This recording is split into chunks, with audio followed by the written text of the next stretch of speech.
Our next guest is Thom Lofquist, the producer of the show Excelsior Forever Outward.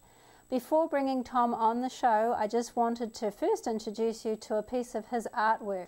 The painting here to my right is one that he was commissioned to do for the Gulf War back in 1991. It was very well received. It's titled The Undefeated. It seemed appropriate to show it to you today, being that this is all about Memorial Day. The first edition took on a life of its own and actually ended up in the White House under President George Herbert Walker Bush. It then showed up later on in Miss Congeniality 2 with Sandra Bullock, and so if you ever wanted to see it in the movies, you can check out her video. So any veterans out there that are watching the show, we hope that you enjoy this image because it was painted just for you. So next we welcome Thom Lofquist.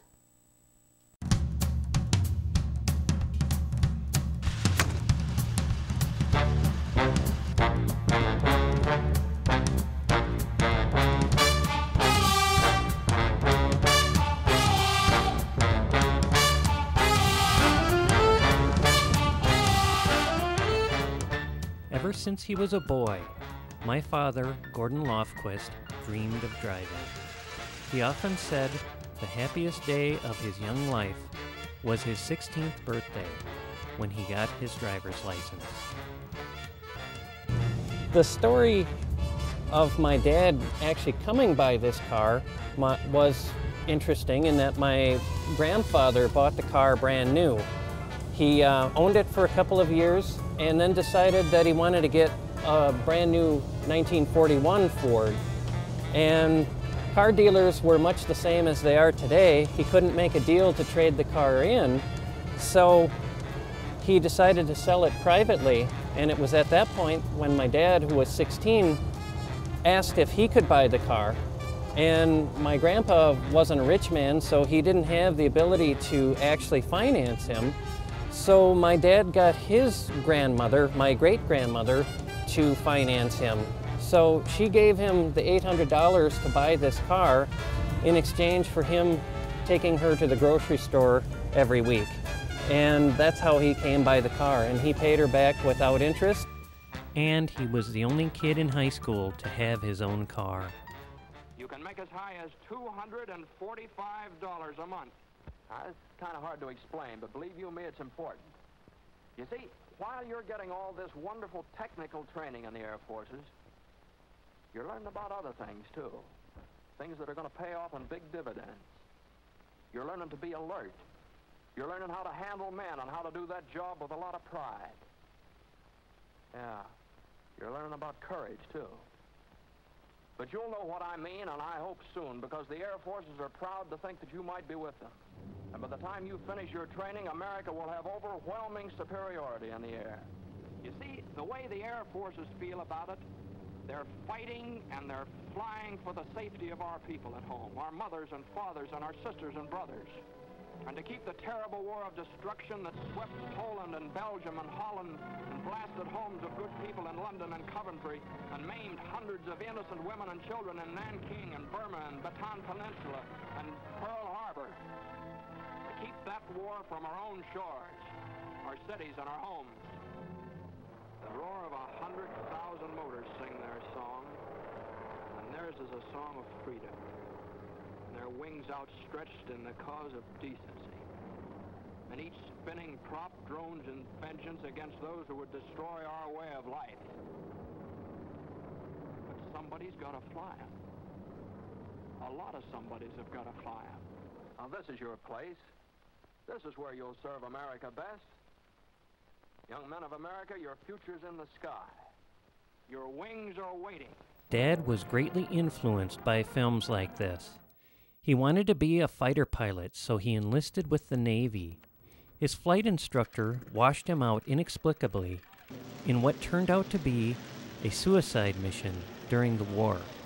He re-upped with the Army Air Corps and met his future wife-to-be, Vicki. I'm Gordon Lofquist. I live at Winona, Minnesota. I was born in Fitchburg, Massachusetts, May 2nd, 1924. I entered the service in 1943 And before joining the 303rd, I went to navigation school at San Marcos, Texas, and RTU at Avon Park, Florida. We made up crew there with Lieutenant Robert E. Edmonds as our first pilot. The 303rd was known as Hell's Angels. They took their name from a plane in the group of the same name. This B-17 Hell's Angels was the first to complete 25 combat missions, beating the more famous Memphis Belle to 25 missions by less than a week. Another misconception is the Hell's Angels bomb group got its name from the biker gang. This is not true. The 303rd was around long before the biker gang. In fact, I've met some in the gang who wanted their pictures taken with my dad to be with the, quote, real Hell's Angels. After 5 missions, the military police pulled the bombardier off of my dad's crew. No one ever heard from him again. My dad served 2 duties, as toggleier and navigator. That's my dad in 1944. Continuing back, this is where the top turret gunner works. The flight engineer and top turret gunner was Norm Hamill, the shy kid from Brooklyn, New York, who turned into a man who lights up any room wherever he goes. The pilot was Robert E. Edmonds. Bob was a man beyond his years in maturity at only 22 years old. Once they got in the air, they were all business. B-17 pilots were usually big and strong, as these planes required physical strength to keep in formation only 13 feet from their wingman for nearly 10 hours. It's a long drop, even parked on the ground, and a narrow catwalk over the bomb bay.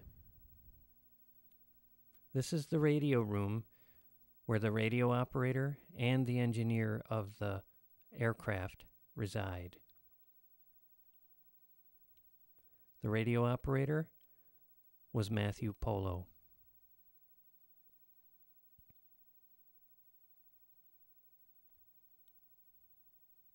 Continuing back, this is the top of the ball turret. The ball turret gunner usually was a small man who could fit in there.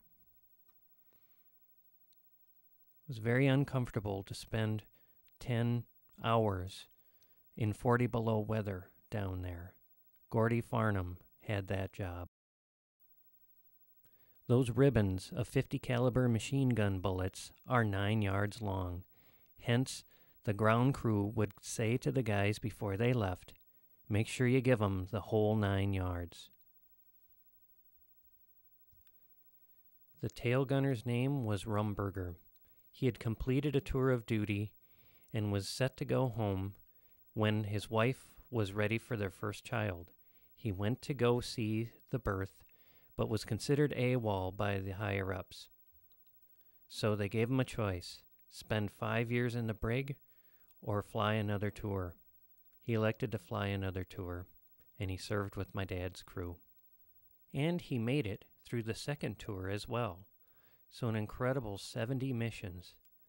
Dad never spoke of heroics, glory, or courage in war. He often spoke of how scared he was of getting maimed or killed. When I was thinking of enlisting in the military, he said, "It would be a great choice of careers if you could trust the politicians to not get us into another fruitless war." His crewmates were like the uncles I never had. So my dad used to speak about how this car actually saved his life during World War II. He spoke often of missions that he thought they were going to die.